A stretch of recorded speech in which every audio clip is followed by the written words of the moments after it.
Here it is, God's play, and that's not my description, but that's Steve Sarkisian's, and on 4th and 1 with 2 seconds to play at Cal. Steve said it's God's play because God would love power football and downhill run game. And let's pick this play apart a little bit because it wasn't blocked perfectly.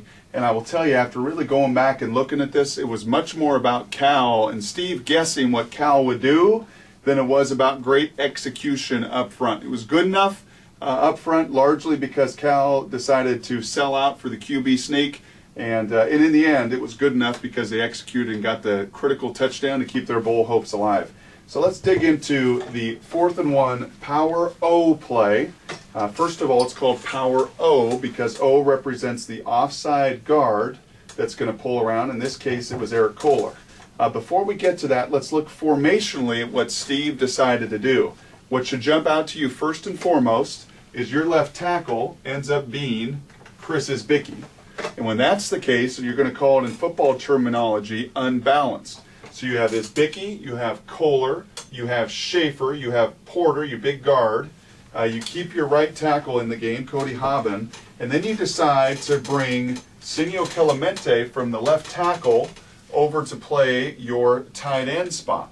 So you bring your left tackle in an unbalanced, then you bring the 300 pounds of pure pain, critical mass is Daniel Kanzagowski's name. He is your big tight end, 91.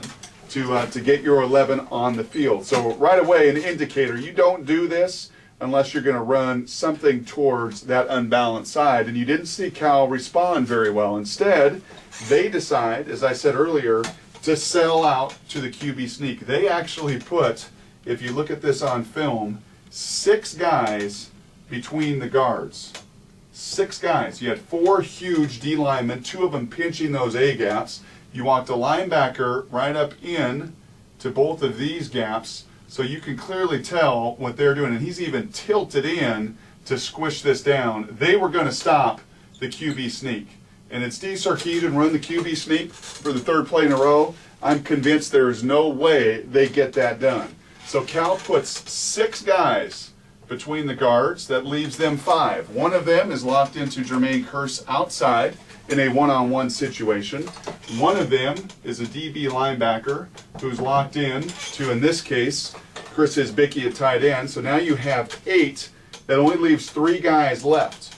You have a DB here. You have 2 linebackers here. And as you can see right away, your numbers game is advantage Huskies. These guys, these 6, they're sold out and washed out. Now you have 1, 2, 3, 4 guys on these 3.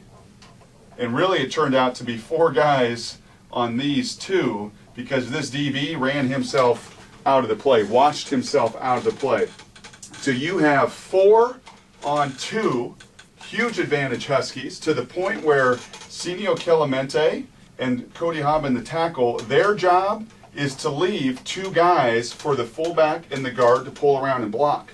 So in this case, these 2, Clemente and Hobbin, wash that linebacker down. You're left with 2 guys. And that's the job.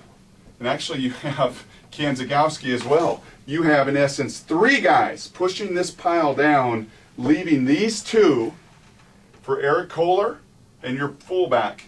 And if you want to put a helmet sticker on anybody, it's Sylvester, your fullback. He had the block to win this game. These 6, they sold themselves out. He's out of the play, he's out of the play. These 3 guys, they had to block 1 linebacker. They had to surge on 1 guy. You had Austin Sylvester with the biggest block of his career as a Husky. He's the guy that makes the play because with all this wash, Kohler ends up stumbling in the backfield. He finally comes around and, in essence, helps Sylvester. He makes the block on the linebacker. And that was the difference. The DB washes himself out, Kohler walks in.